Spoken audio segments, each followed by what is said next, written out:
विष्णु पुराण कहती है, श्रीमद् वल्लभाचार्य जी वर्णन करते हैं, मेरे वल्लभ कहते हैं कि वल्लभ कुल की एकादशी करो, भले बकरी जैसे चरो पर एकादशी करो। हमारे यहाँ तो शास्त्र कहता है एकादशी का व्रत भी करो तो मुंह उतार के मत करो रे।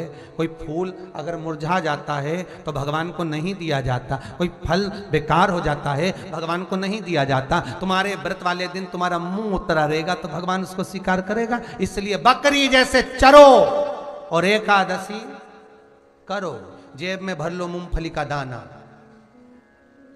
काजू इधर, मूंगफली का दाना इधर, खिचड़ी भी बना लो, मोरधन भी बना लो, चिप्स तल लो, पापड़ तल लो, और जो पपीता सेव फल केला जो है सब लिया फ्रिज पे, वॉशिंग मशीन नहीं खाएगी।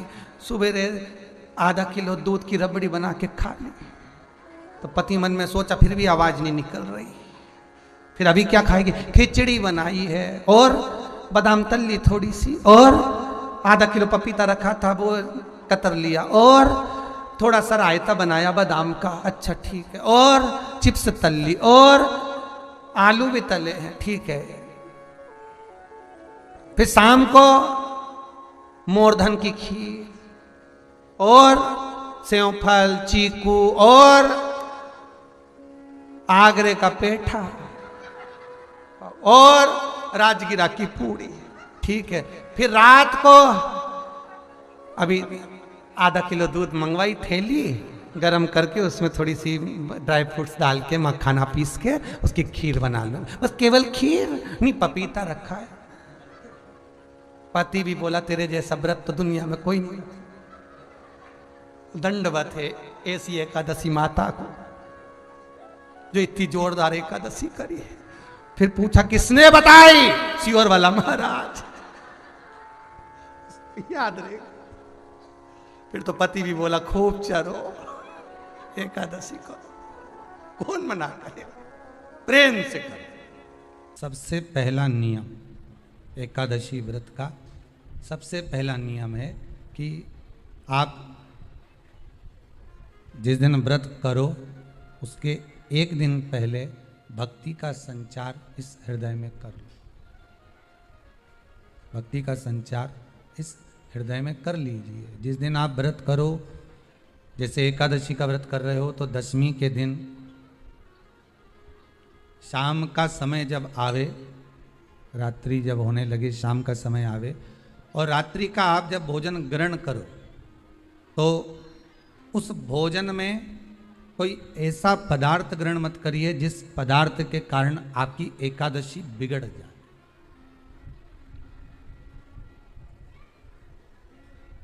कोई बेकार भोजन हमें ग्रहण नहीं करना,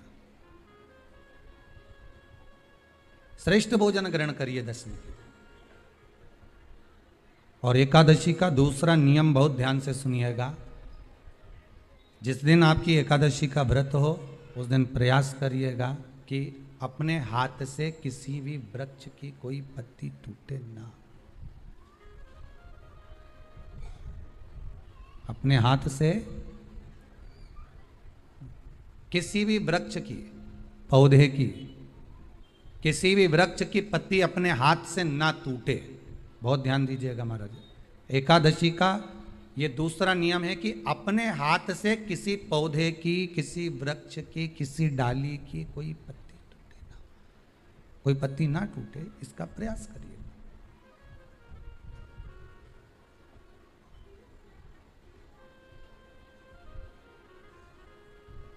कितना सुंदर व्याख्यान कहा है, कितना सुंदर वर्णन है महाराज,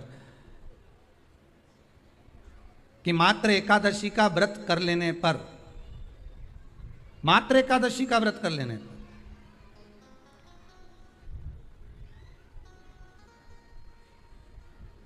जो पूर्व में किया गया हमारा पाप कर्म है, हमने किसी जीव की हत्या करी है, हमने किसी को कष्ट प्रदान करा है, हमने किसी को अपशब्द कहा है, हमने किसी को ताने दिए, हमने किसी को आड़ा टेढ़ा कहा है, हमने किसी को गालियां दे दी है, मात्र एकादशी का व्रत ही कर लेने पर ये सारे जो दोष हैं वो समाप्त हो जाते हैं।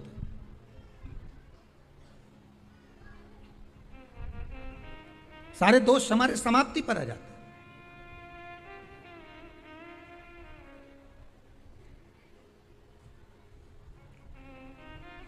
अब एक विचार करिएगा थोड़ा सा अपने मन में, अपने चित्त में, अपनी वृत्ति में एक बात उतारिएगा, एक अपने मन में एक बात को उतार कर रखिएगा कि आप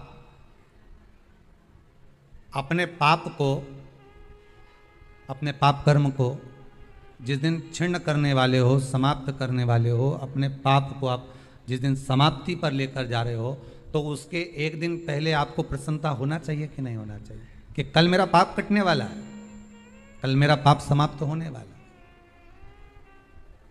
जो मैंने पाप कर्म करा है वो समाप्त होगा, जो मैंने पाप कर्म करा है वो कल समाप्त हो जाएगा। तो एक दिन पहले आपके चेहरे पर प्रसन्नता हो कि ना हो,